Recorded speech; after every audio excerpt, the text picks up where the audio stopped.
Material for the brain. Conversations for thinking bodies.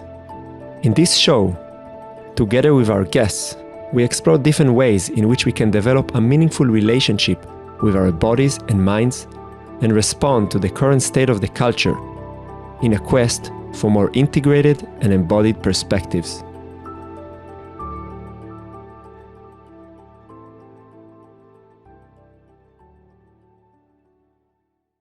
Hello and welcome to Material for the Brain podcast. Today is going to be a solo episode in which I'm going to be talking about the topic of community and specifically also in the context of the Movement Lab. And maybe just to kind of share a bit the reference point why I wanted to initiate this solo episode. So within the Movement Lab, we have the study group programs, and once a year, we are holding a Q&A session. And this year, we have received several questions that were raising the topic of community and what is the interest of the Movement Lab, how do we perceive the topic, and how do we make sense of this idea of community within the context of a commercial dance school, which is a very interesting question to explore. And after reading those questions and thinking, okay, what is my response to that, and offering some perspective to our student, I also thought that it's a topic that might interest also the followers of this podcast. And also I feel that it's a fair enough move to do in the context of me representing the Movement Lab and being its face to the public. And I think that what was pointed out correctly by our students, that somehow in our marketing language and in the way we present the work we are doing here in Vienna, the word community pops up frequently. And then I think it deserves a certain clarification or exploration. What do we mean by that? And I hope that you would find it interesting and valuable, even if you're not living in Vienna or not considering joining us to our study groups, because maybe wherever you live, you're also finding yourself confronting with this topic. So this is kind of a bit the context where I'm coming from and why do I want to initiate it. And I thought as a starting point to share with you some dictionary definition of the word community, because I think community can mean many things, but it's kind of good. It's a good starting point on how I make sense of the topic. And I'll just go ahead and read some definitions. And again, also when you go to the dictionary, you read like many different definitions, but I was trying to extract like what are the principles that governs these definitions. So I'll just go ahead and share it with you. So a community is a group of people living in the same place or having a particular characteristic in common. Another definition: a social group of any size whose members reside in a specific locality, share government, and often have a common cultural and historical heritage. So these two definitions have a certain principle that governs them together. And now I'll offer two other definitions. The condition of sharing or having certain attitudes and interests in common, or a social, religious, occupational, or other group sharing common characteristic or interest, perceived or perceiving itself as distinct in some respect from the larger society within which it exists. Now, these four definitions are the common definition out there that when you look in different dictionaries, you can see variation on those ideas. And in principle, what I take from this is what I would look kind of from the meta perspective on the topic of community, and it will bring me to the conclusion that there are two distinct categories of communities. One, communities that are based on a certain geographical connection that binds people together. And the second type of community is community that is based on certain more abstract characteristics that are not necessarily has to do with geographical location. And the first group is, I think, kind of has more to do with our evolutionary history. That's how human beings are social animal, and we have always existed in a certain communal context, which had to do with the geographical location where we live. And in that regard, developing a certain dependency on the people that we share the geography, and from that perspective, developing a certain common culture, having a certain shared history, and maybe shared values, etc. While the other definition has to do with something that is to some extent more new, or new if you look at the history of mankind and you go back tens of thousands of years back. But again, a context which is more abstract, which is more, let's say, constructed, that brings people together, like religious, occupational, or other interests. And so in my mind, I kind of have these two categories, kind of interest-based communities and geographical-based communities.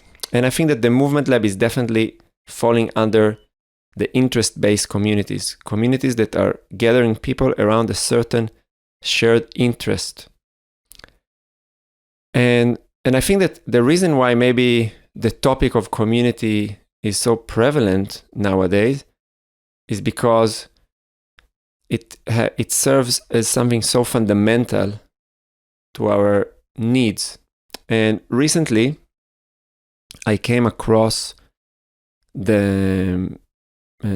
some thoughts from an evolutionary biologist called Brett Weinstein, who brought the perspective that since human beings are social animals and we cannot survive in nature by ourselves, like other animals who might be solist animals, the sense of belonging sits underneath our need for safety.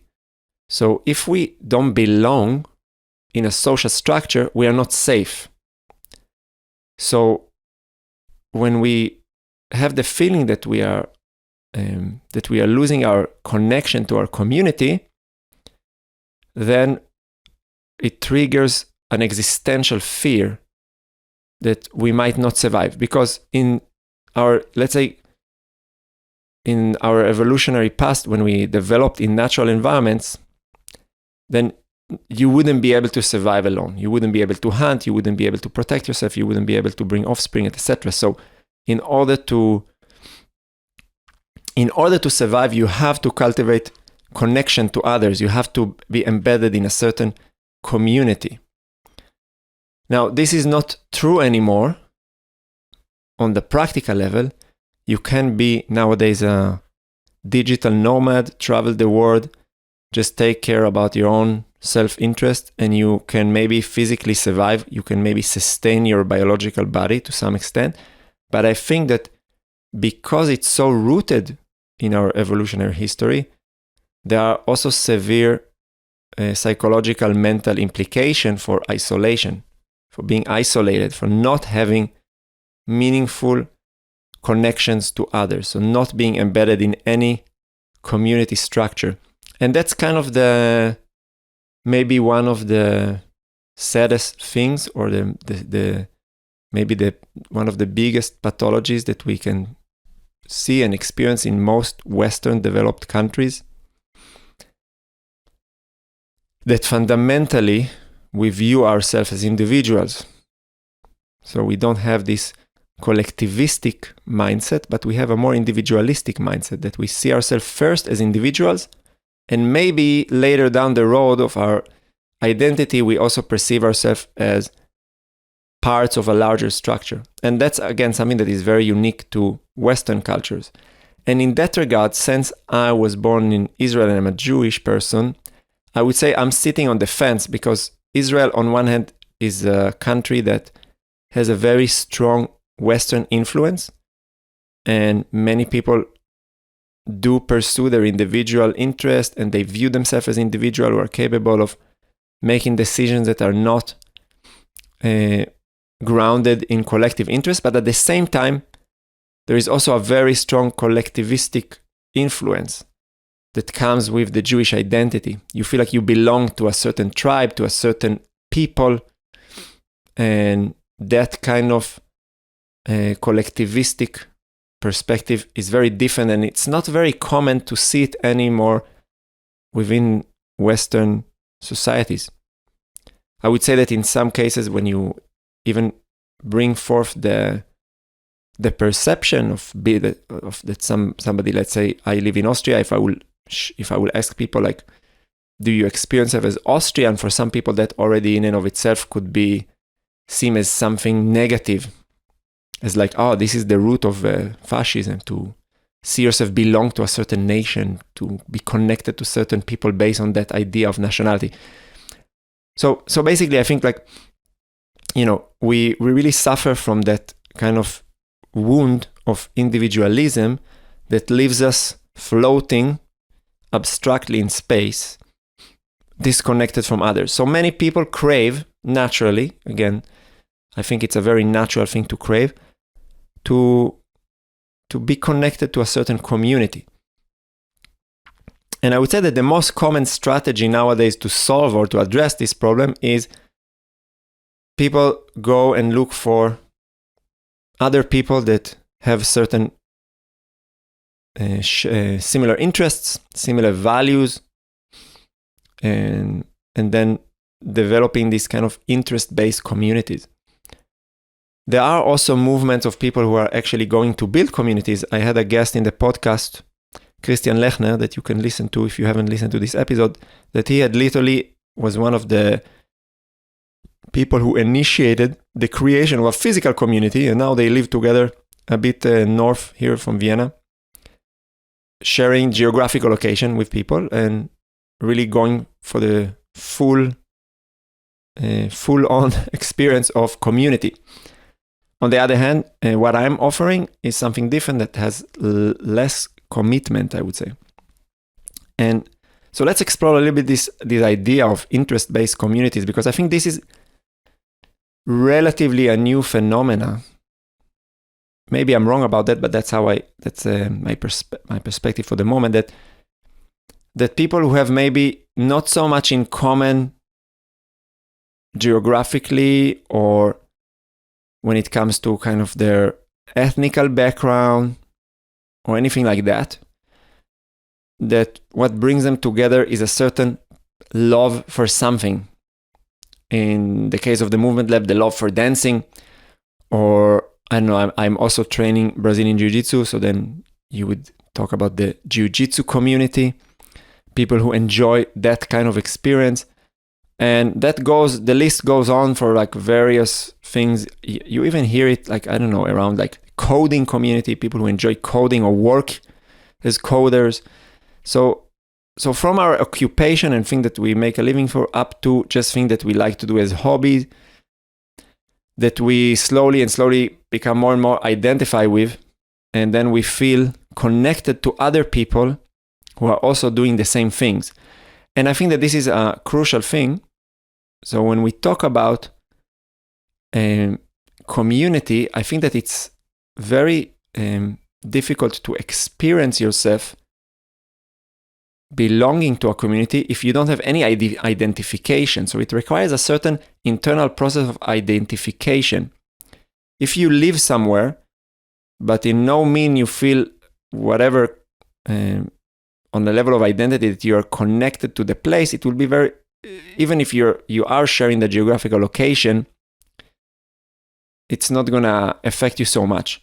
And I think that's again something kind of new because of, let's say, at least in Western context, we do have often the possibility to choose to some extent those things. So if you would have been born 2000 years ago, the place you were born would be the place that you die in most cases, and you wouldn't really have the choice to migrate and to design to carve your own path in life, or it will be much more limited. Now, I'm not saying that that this privilege is prevalent all over the society, but I would say that in Western societies, it's more prevalent than in other places in the world. So again, don't take me, like, I'm not trying to claim that it's 100% the case for everyone, but for those people who do have the financial freedom to make those decisions, then where you're born is not necessarily where you feel connected to, and you can have the choice to move and to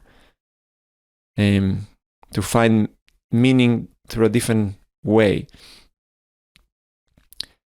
So again, like, if I'm dancing and I'm having fun dancing, let's take the example of content improvisation. If it's just a hobby and I enjoy doing it, I might not yet perceive myself as part of the contact community, but the moment I start to relate something on my level of personality, identity, the way I perceive myself is through that practice, then very often I would start also to feel more belonging, and maybe I would feel myself, I'm part of this community, because it kind of becomes who I am.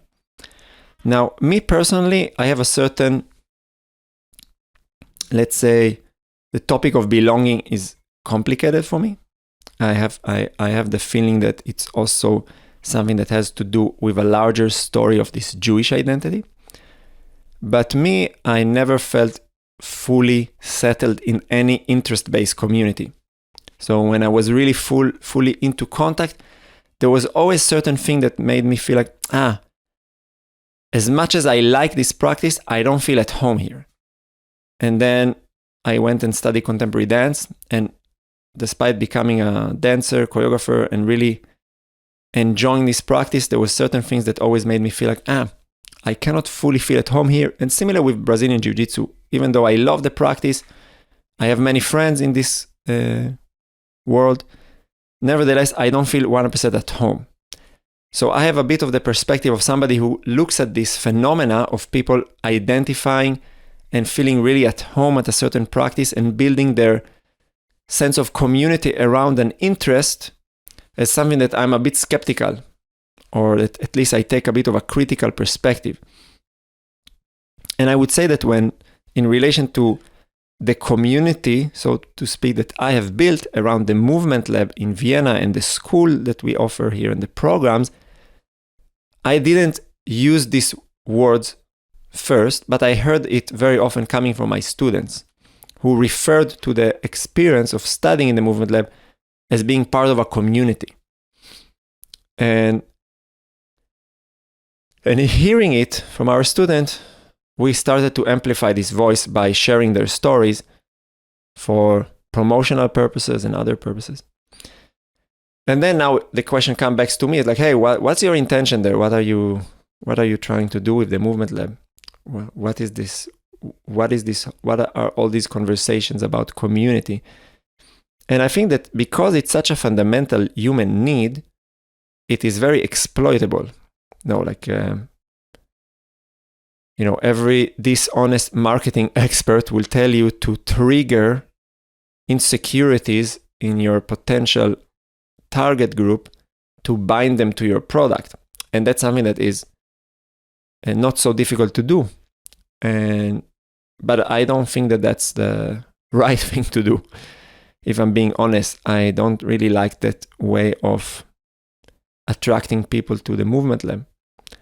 So what is this interest-based community, and why do I have a bit of a, let's say, reserved position about it? I think that when the main difference maybe between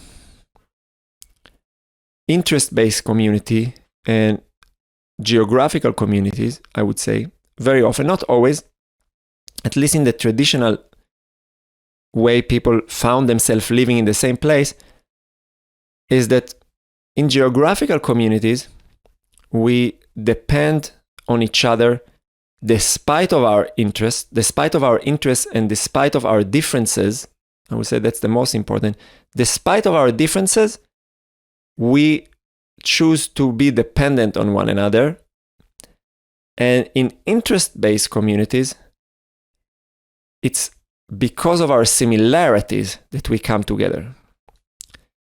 And even though that it might sound not that significant, I think that it has a really different path that these kind of belongings offer, and I think that that's something interesting to explore.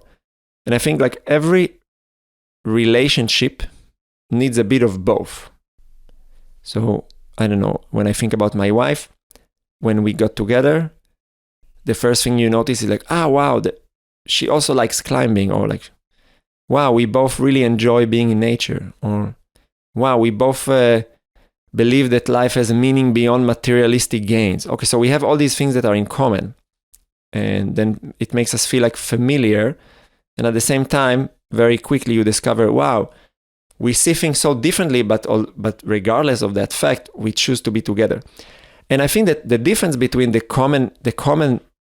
commonplace and the differences is that it requires different level of engagement, because when you choose to connect to somebody and to especially become dependent or codependent and develop that kind of relationship with someone, despite your differences, there is a certain acceptance of the things that maybe you don't like, or the things that challenges you, or the thing that you would wish to change. And despite those differences, you are willingly engaging in that relationship.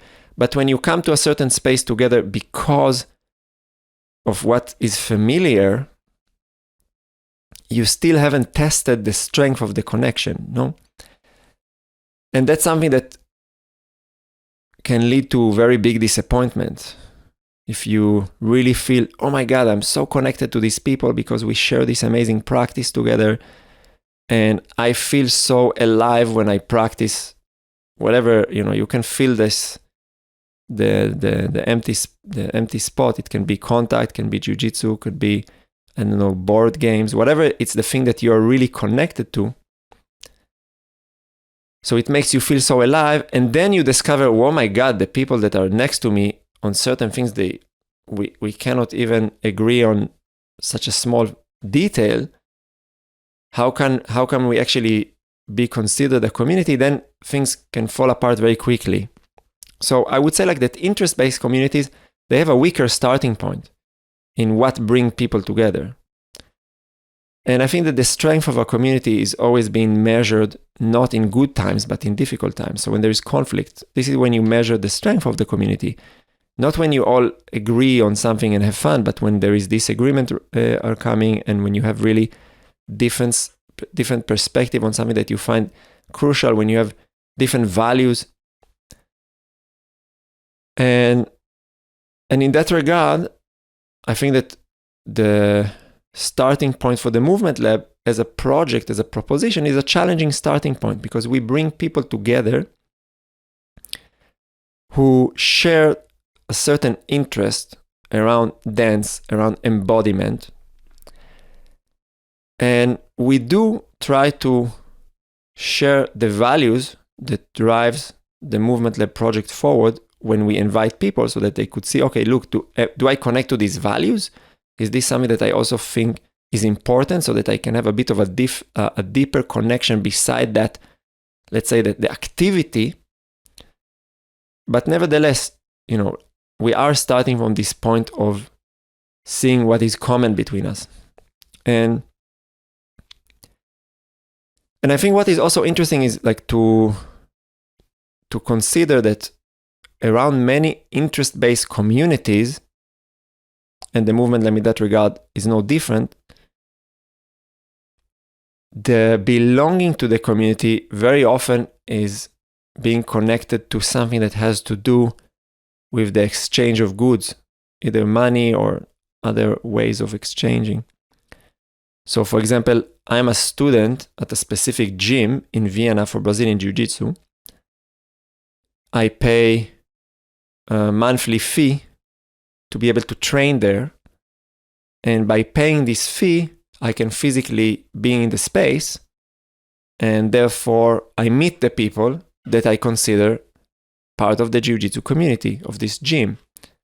that I like the style of the gym and I like the people and I like the attitude and the atmosphere there.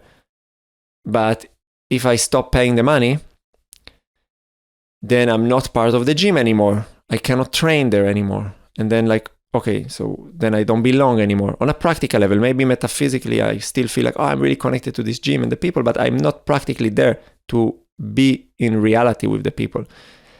And this connection to money is challenging, no? Because then it really puts a big question on the whole thing. Do I really belong there if it's just about me paying money? That's an obvious question to ask, no? And I think that it's interesting to explore that from different perspective. I can share, because I'm also, let's say, I play both the role of a student in this jiu-jitsu gym, and at the same time, I'm directing my own school. So I play both roles. I know how it feels from the perspective of a student, and I also know what it means from the perspective of a business owner. What does it mean to offer a space that does that? Now, I would say, like, even though interest-based communities, and in that regard, the Jiu-Jitsu gym and the Movement Lab is on the same category, I would say that, like, it's still very different what each community means, obviously, because it has to do with the values and it has to do with the attitude and the norms of behavior. Let's say in the Jiu-Jitsu world, it's not very common within the practice to exchange a lot about our internal experiences with one another. So the whole discourse culture in the gym is not so much about, let's say, our personal challenges within the practice, etc. It's much more about just physically practicing with one another. And on the other hand, in the Movement Lab, there is a culture that we talk a lot and reflect a lot about what we are doing. So there is more space to explore your inner experiences or to be vulnerable, let's say. So it creates a different connection between people. And that's also something that is definitely motivating or driving connection, the ability to be vulnerable next to one another. But again, they are still under the same category. And why did I bring the whole topic of the money? Because I think that that's maybe kind of a certain result to the structure in which we exist, that within the current economical paradigm of capitalism, you can sell anything you want, and as long as somebody is willing to buy. Of course, there are certain rules of engagement, and certain things are not acceptable, and they're also not legal. But let's say an abstract concept like community and belonging, you could sell this idea. Now, can it be actually materialized? Is this proposition has any truth in it? I think partial truth it has, but it's not. I don't think that you can buy belonging on a fundamental level. You can buy the opportunity to practice belonging and to learn something about community. But at the end, a real sense of belonging should never be conditioned by that. Or at least it has to be grounded in a reality that is either more equal or that it has the prospect of becoming more equal. And I'll try to elaborate it a little bit further, because this is kind of an interesting point. Because in one of the questions that I received from one of our students, there was the question was posed in a bit of a provocative manner, and the student asked, what is the real interest of the Movement Lab? Are you there just to make money, or you're really interested in actually building a sustainable community? And I thought about it, because for me it's curious that you could enter a commercial dance school and ask such a question, because at the end, you do pay money to study in the Movement Lab, and there's also, and that's maybe different between the Movement Lab and the Jiu-Jitsu gym, there is an expiration date to your belonging to the school. Because we begin a program in October and we finish it at June. You can then choose to enroll to another year. But if you study enough year with me, there will come the day that I will tell you, okay, enough. You've been here enough. Go and do your own stuff right now. In the jiu-jitsu, the culture is different. I'm 8 years training with the same people. And I can imagine myself to continue training with these people. And there is no expiration date. Okay, my yearly contract ends, but I can always renew it. And I can keep studying forever. Now, you can also keep studying forever dance, but I think that because of the nature of what we offer, it's a bit different.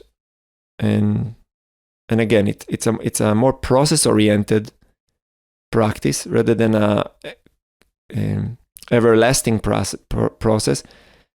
So there is a certain moment that you end that process with a group, and then okay, you're ready to move on. And I think it's also different. Like contemporary dance is a very different discipline than Brazilian Jiu-Jitsu, and I think it requires that you go and do your own stuff.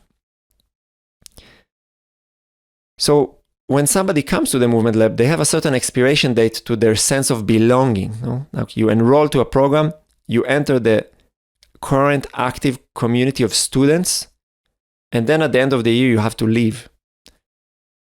And we do have a certain, let's say, alumni community. We are starting to cultivate, like, what does it mean to be somebody who did study in the past? And are there any spaces in which you can be invited to connect with others? We started by having a signal group that we call it Movement Lab Past Student. And some people exchange there, sometimes they organize some meetings, or somebody offers some training or whatever. Or maybe somebody goes to a festival and check, hey, who else wants to join to this festival, etc. So there is some connection between the past students. And now we are also organizing some summer get-together on the Danube, where we're inviting all our past students and current students to meet and just chill and enjoy together. We will offer some movement sessions as well. So we do some activities around it, but nevertheless, the main experience of belonging to the movement lab comes from those who are studying with us in the study groups. And this has an expiration date. So for me, it's obvious that if I tell you, hey, you are part of my community, but on the 30th of June, you're out, there is something fundamentally flawed about that kind of way of belonging. And I'm aware of it. But I do feel like that nevertheless, there is something that can happen within that agreeable time frame. And I think that what can happen is a certain practice that has to do with belonging. So maybe a more precise vocabulary would be that the movement lab is a space to practice principles that has to do with community building, but it's not a community building project. And it's what brings us together is not our desire to build communities, but our desire to study movement and dance. That's the main thing that drives us together. But because dance is a social practice, and that's another perspective that I'm promoting very much within the frame of the movement lab, because dance is a social practice, in order to practice dance, you have to be in contact with other people, and you have to develop a relationship with other people. And community and relationship is to some extent a synonym. So you have to practice what it means to be with other people, what it means to share time and space in situations that are sometimes challenging, sometimes vulnerable, what it means to do that on an embodied level, not on an abstract level of ideas and developing theory, but in practice. Okay, you're in the studio right now, and you feel that the presence of another person creates a strong discomfort in you, or that you feel that someone is always taking space and speaking too much, or you feel that whatever you experience, and now you have to deal with that, and you have to negotiate it, and you are being invited within the frame of the movement lab not to disconnect from who you are, and not to disconnect from the fact that you're a body mind, that you exist within this body, and through the body you process everything that you experience. You're invited to do that in that frame. And there is a certain learning in having that time with other people. So that's why when I say that every year when we have this information evening and we invite people to learn about the school, at a certain point I introduce the values that motivates the school. And right now those values might change, but the main value that sits underneath the work is the value of integration. And one of the aspects that I feel that we are doing a certain amount of work is integrating the individual within a collective structure. So we have many people who come from different backgrounds, from different age groups, etc. And now they are placed together in a social context, and they are being confronted with this question: how do I feel myself within that collective? Do I belong to that collective? To what degree do I belong? And some students, they finish the whole year, and they do, and I have a person in mind that I can imagine that if I would ask her, do you feel belong to the movement lab? She would probably say, not fully, or maybe she would even say, no, I don't really feel belong here.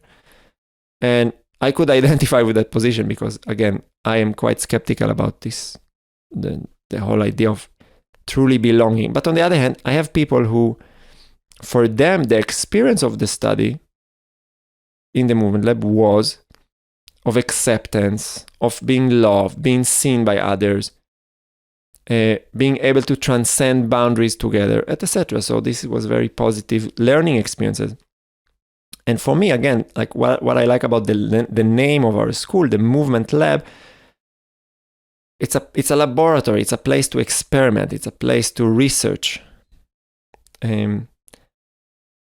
But like any laboratory, you don't want to maintain all your experimentation in that isolated environment. You want to go out there and apply what you have been discovering in the laboratory. Or at least that's me as a being pragmatic person. That's maybe my bias, that if I'm learning something, I'm asking, okay, how this idea or principle could be manifested further, rather than just keeping the idea in the box or as an abstract idea. So I think that you come to the movement lab and you practice connecting to your body, from connecting to your body, connecting to others and other people's bodies in movement, going through that embodied experience. And at the same time, you're learning what does it mean to respect others, what does it mean to share time with others. And I think that another very interesting thing is that and that's something that it's really particularly my own interest. So I'm not saying that every other teacher in the movement lab is necessarily geared towards that direction, but that's something that it's very dear to me. I am very interested in the phenomenology of interconnectedness. What does it mean on the level of experience to feel yourself interconnected to others? And I feel that, through dance, we have the potential to move from our ordinary state of consciousness to a non-ordinary state of consciousness in which this experience is more available. And maybe the space in which I personally have it most commonly is in our weekly jam. Not every time. Sometimes I come and I can be very grumpy and I don't feel connected to anybody. But through the practice, there is a certain ability to move away from this social state into a more embodied state, somatic state, kinetic state, where you slowly start to dissolve the sense of separateness from others, and you can experience yourself really belonging into a larger structure on an embodied level. And then it's not an idea anymore, it's an experience. And then you say like, wow, actually I do belong. It's just a matter of experiencing it, because that's kind of the status quo. I always belong, I'm always connected to others, and I'm just maybe not experiencing it. And then for me, the reason why it's such a strong proposition is that the experience is not governed by interest, is not governed by an ideology, it's not governed by an occupation, it's not governed by any religion, it's not governed by anything. It's just governed by my ability to access different type of consciousness. And that's a very powerful thing to experience. And that's maybe also why within the Movement Lab, I'm trying not to promote any specific ideology or any specific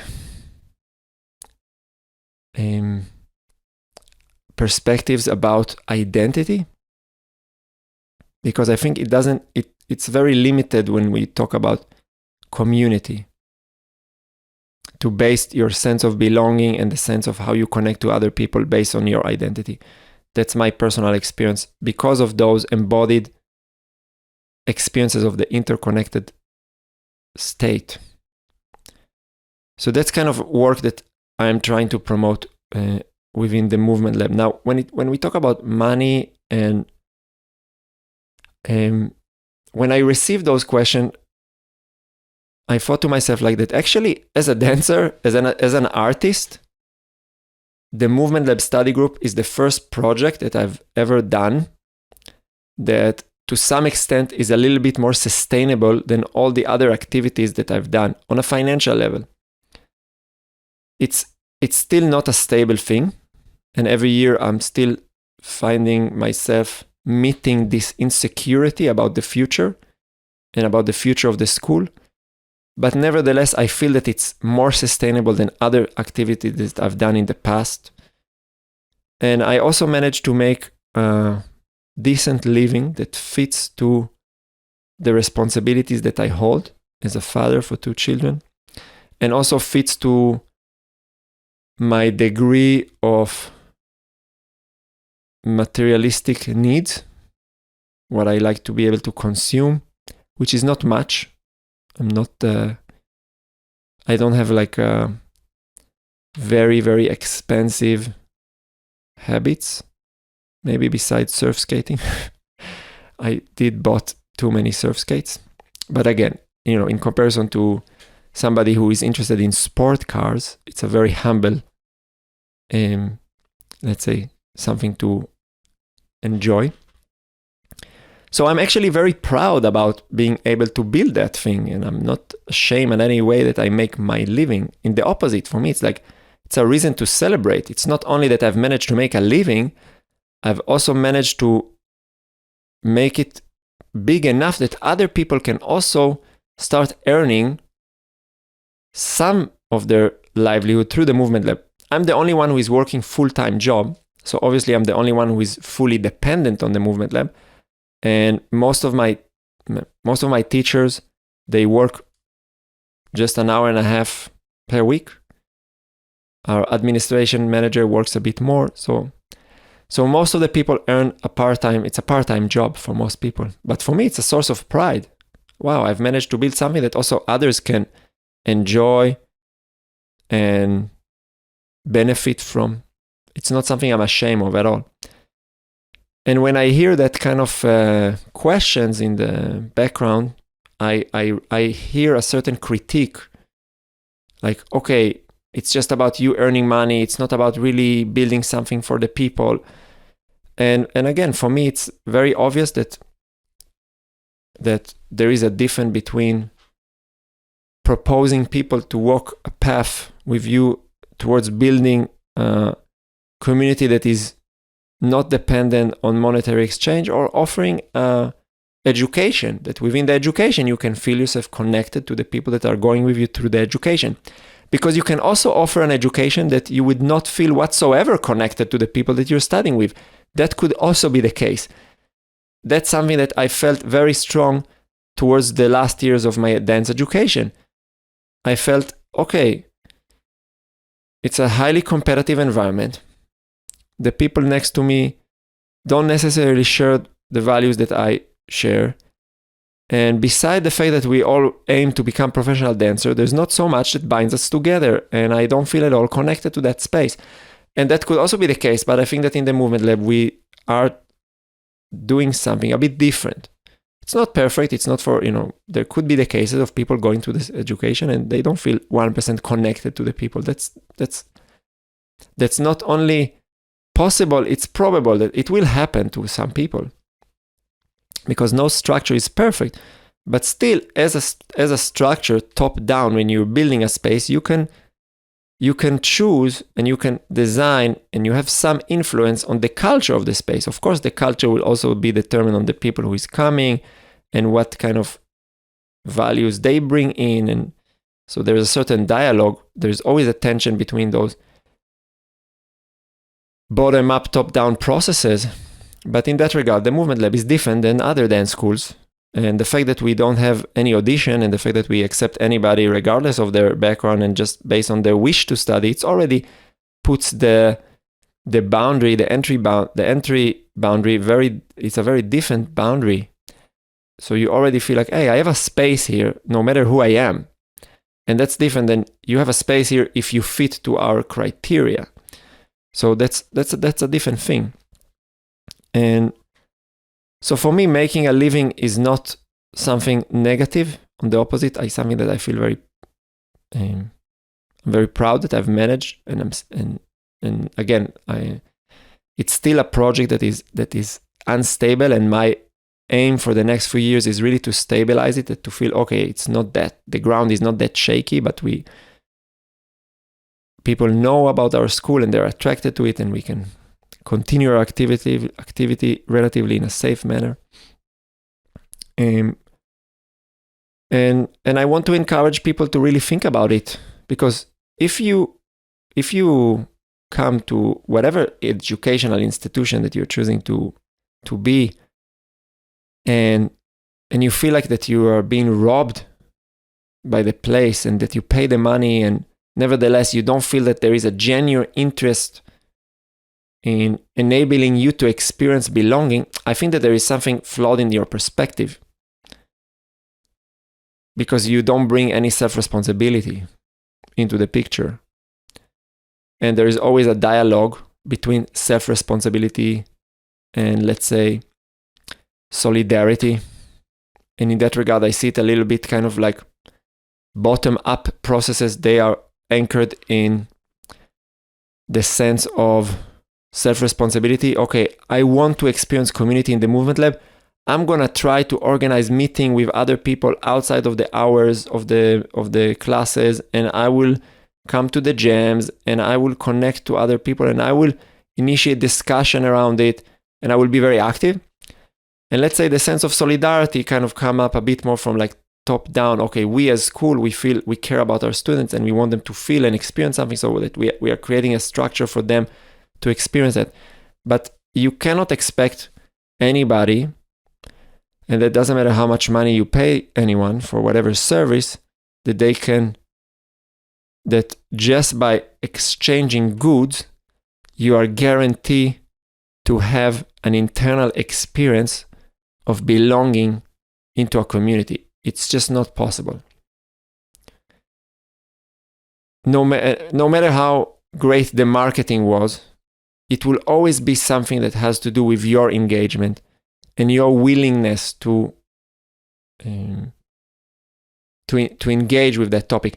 And we are also, and it's also good to remember that as individuals, we are not equal. We have different skills, different capacities, and certain people are much more extroverted, and they can very easily come to a new social space and crack some jokes and feel connected to people and find their space. We have one student like that. I have him in mind now, that in the first session that we did, he was already like feeling so comfortable and making everybody laugh around him, and was just making the energy very light. And obviously he's a person that kind of gets around relatively quickly in social settings. But you can also be a very introverted person, and then, you feel like it's more difficult for you to rest in such spaces initially. So we don't have equal starting points. We have different challenges, we have different backgrounds, different history. One thing that is obvious, I'm doing all my activities in Vienna. I was not born here, so I always experience a certain cultural gap between me and many people who are coming from Austria, due to the language and the shared history, etc. So there has to be a certain efforts from the individual in order to get to a point that you feel, wow, I'm at home. I feel I can rest here. I feel I belong. And I can say that, even though it's my own business, that I've been there from the beginning, so to speak. And to some extent, the move, like any other business, there is a certain hierarchy in the decision making, and the way the Movement Lab is structured currently is that I am leading it. And even though I'm open to hear perspective of many people, I do have the power to take the decision independently of what other people think. I also find myself in certain situations that I don't feel at home within my own business, within the thing I've built. But I also have the opposite experience. And again, like for me, the place that represents the most that kind of feeling is our weekly jam. And in every year it changes, like certain programs with certain groups. I really feel as the teacher of the group, I really feel like, I have my space in the group. I belong here. I feel connected to the people. And in certain groups, I feel like very much as an outsider. Okay, I'm the teacher. They have their group process and I'm guiding, but I'm not part of the group fully. So I'm also questioning those things within myself. And sometimes I come to the jam and I just see some familiar faces from our student community. And we do have also some frequent people who come to our jam regularly. And I just see those people dancing and I see them being free and happy, exploring. And I just sit on the side and I feel like, I am at home here. So beautiful. It's a little bit like the same pleasure that I take by inviting people to my home for dinner, that I just enjoy hosting people and seeing them having good time. I have the same feeling sometimes in the jam and I feel like, wow, that's my place. I've created a little piece of heaven where I can really feel at home and relax. But sometimes I come to the jam and I don't know, maybe there is just kind of to clarify, the jam is being curated by Julie Gabor. He's a colleague of mine that works in the Movement Lab. So I'm not, actually I gave her 1% freedom to design who is coming to teach in the jam, which musician will play, what kind of themes will be in the jam. So in that regard, as a manager, I like to give a lot of freedom to the people who work with me and to delegate responsibilities. So she's designing the schedule. And I don't know, sometimes I come and maybe, I don't know, there is somebody who gives a warm-up and I don't really connect to what they're doing. And I feel like, I don't know, or maybe, so maybe it's this kind of, for that reason, or maybe I'm just in an internal place that I just don't feel very good and I can come to the space and then I feel like, oh my God, what is happening? I don't even feel comfortable in my own jam. And then I have these thoughts, I should change it and I should maybe take more responsibility and maybe I should ask from Yuli to do different things. And then after these initial voices are coming, which are kind of a lot of projection, I'm just realizing, okay, look, it has something also to do with me. I'm just not in the play. I'm just not in the, I just need to rest a bit and to let it go and it will change, And maybe I just need to sit on the side for a few minutes and breathe, and then all these kind of feelings will move aside and I can feel again belonging. Or maybe it's just, this time of the month. I'm not menstruating, but I do feel that also men go through certain cycles. So maybe it's that time of the month that I just feel a bit kind of, like a lone wolf and I cannot connect to anybody. And then that's it. I'm not immediately projecting that on top of the structure, saying, hey, the structure is problematic. It doesn't supply me that need of mine. But I also know, okay, I don't need to take myself too seriously and think, there's a certain problem with me that I don't feel belonging.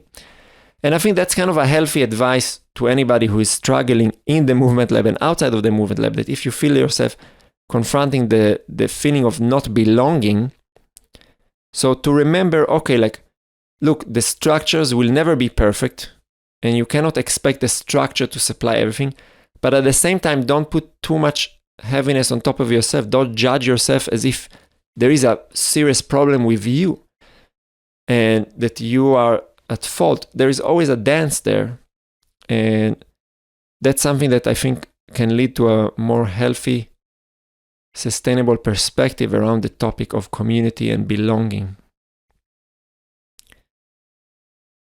Yeah, so I think these are kind of my thoughts around this topic, and I hope that you enjoyed and you would find some benefit in that. And I would like to encourage you to reach out if you have questions or comments, and I'm happy to continue the conversation further with you. And just kind of a quick preview, my next episode that I will release after this one will be with a guy called Christian Felber, who is the founder of the Economy of Common Goods. The Economy for the Common Goods. And we've been talking a lot about economy, obviously. He's also a dancer. So there will be also some kind of reflection and further development of the topic of economy and finance and money, if you're interested in that. And that's it. See you on the next episode. If you want to see more precious and insightful moments, make sure to check our short clips playlist. To see longer interviews, check out the full episode playlist just below it. And to be notified for all future videos, click the subscribe button and don't forget to hit the notification bell. See you on the next episode.